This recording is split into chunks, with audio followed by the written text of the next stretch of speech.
I remember staring at that cold steel bar. It just hung there, daring me to try. I was a teenager then, all lanky arms and misplaced confidence. I thought, how hard can it be, you know? I'd seen guys in movies at the gym just float up and down like it was nothing. So I jumped up, grabbed the bar, and pulled with everything I had.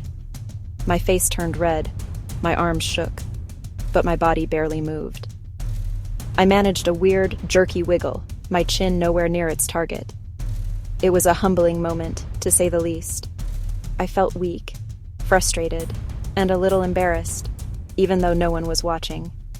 That bar became my Everest, a silent challenge I couldn't ignore. That feeling of being stuck is something I think a lot of us can relate to. You see the goal, but the path feels impossible. I tried again and again with no real plan. Then I decided to get smart. It wasn't about just trying harder. It was about training smarter. Let's get started. So, why all the fuss about pull-ups? Why should this one exercise be on your fitness bucket list? Well, think of it as the ultimate test of functional, real-world strength. It's not just about building big biceps. A pull-up is a compound movement, works a whole bunch of muscles all at once. When you pull your body up, you're hitting your entire back, your lats, your traps, your rhomboids. You're also firing up your shoulders, your biceps, your forearms. Even your core has to work hard to keep you stable. It's a full upper body workout in one motion. This kind of strength is incredibly useful in everyday life. Lifting a heavy suitcase, carrying groceries, or picking up your kids. So much of life involves slouching. Pull-ups strengthen the muscles that pull your shoulders back and help you stand tall and confident. Beyond the physical, there's a massive mental win. It's a clear measure. You either can or you can't. When your chin clears the bar, you prove that consistency achieves difficult things. This confidence doesn't stay in the gym. It spills into every area of life. It teaches patience, discipline, and breaking big goals into small steps. They look cool, show raw practical strength, and need no fancy gear, just a bar and determination. Park, gym, or doorway. You've got what you need. The pull-up is a classic for a reason. It's effective, it's efficient, and mastering it feels second to none. Before we jump into the training plan, let's figure out where you're starting from. This isn't a test you can pass or fail. It's just a simple assessment to get a baseline. Knowing your starting point helps tailor the program. Challenged but not overwhelmed. Quick warm-up. A few arm circles and shoulder rolls. Ready? First up is the dead hang. Overhand grip, palms away, shoulder width. Hang straight with active shoulders. Don't let them sag. Pull them down slightly. Start your timer and hang as long as you can. When your grip gives out, stop and write down your time. A good starting goal is 20 seconds.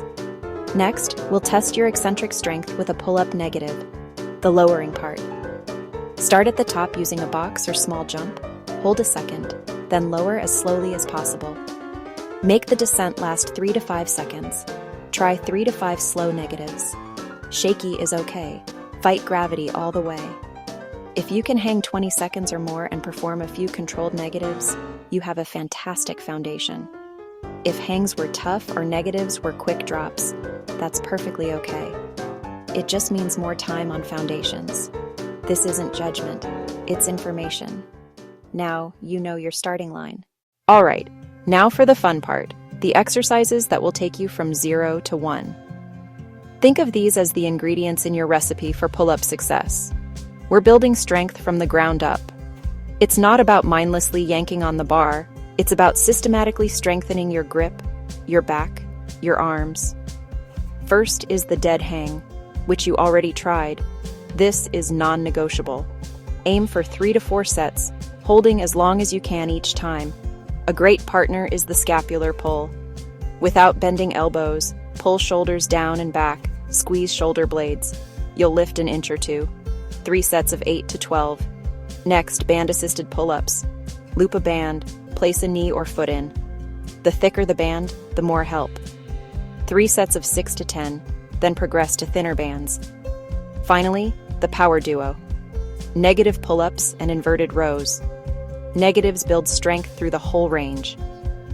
Do 3 to 4 sets of 4 to 6 with a 3 to 6 second descent. Set a bar to waist height. Lie under it, straight line head to heels. Pull chest to bar, lower slowly. The more horizontal you are, the harder it is. 3 sets of 8 to 12. Each exercise has a purpose, and together they form a powerful strategy. We'll start with basics and progressively make them more challenging as you get stronger. Let's break them down. Start and end positions of a scapular pull. See the difference. Grab the bar, pull chin over, lower with control. Adjust angles and band thickness to match your level. Having the right exercises is one thing, but putting them into a structured plan makes all the difference. This 8-week program is your roadmap. 3 times per week with at least 1 rest day between sessions. Monday, Wednesday, Friday. Consistency is your best friend. Sticking to the plan lets your body adapt. Listen to your body. Take an extra rest day if overly sore. We'll use 2-week blocks. Weeks 1 and 2, lay the groundwork.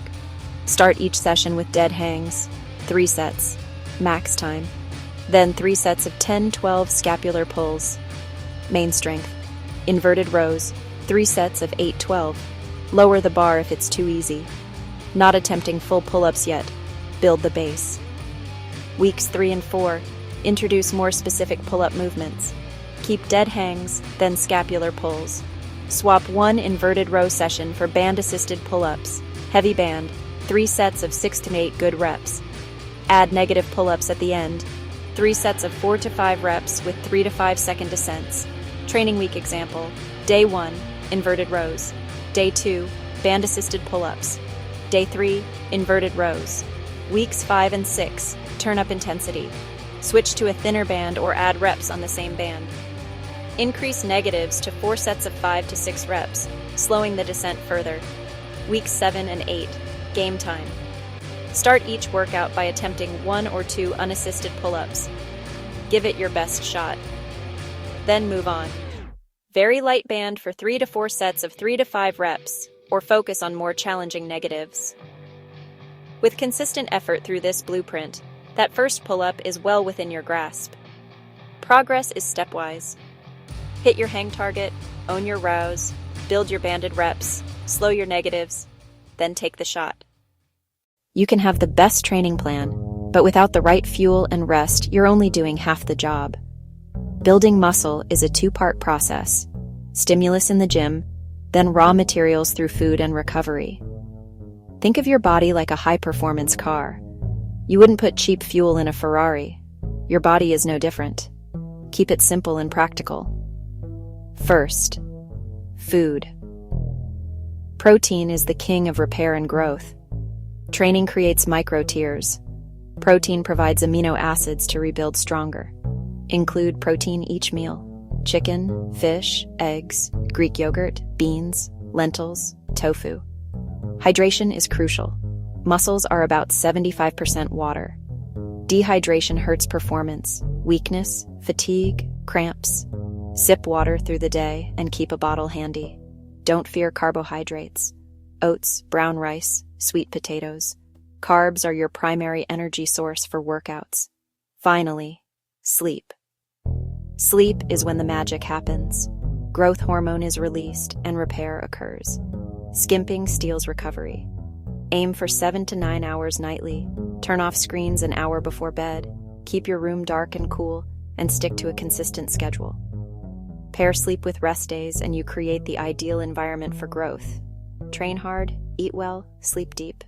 That's the formula. The journey to your first pull-up is a marathon, not a sprint. There will be days you feel strong and motivated, and days when the bar feels heavier than ever. Track your progress.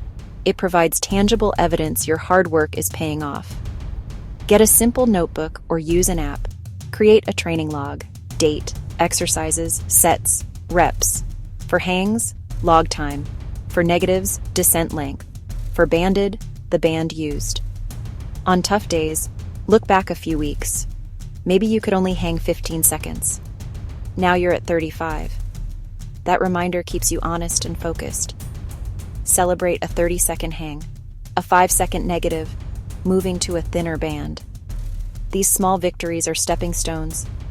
Acknowledge them, feel good, use them as fuel. Plateau? It happens to everyone. Don't get discouraged. Switch your grip, try underhand chin-ups, change training volume, more sets, fewer reps, or take an extra day of rest. Sometimes recovery is the breakthrough. Remember why you started. Stay patient and trust the process.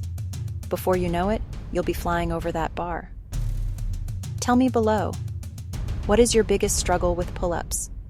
I'll read through the comments and give you more tips in my next post. And if you want more simple, effective guides to build real strength, make sure you subscribe.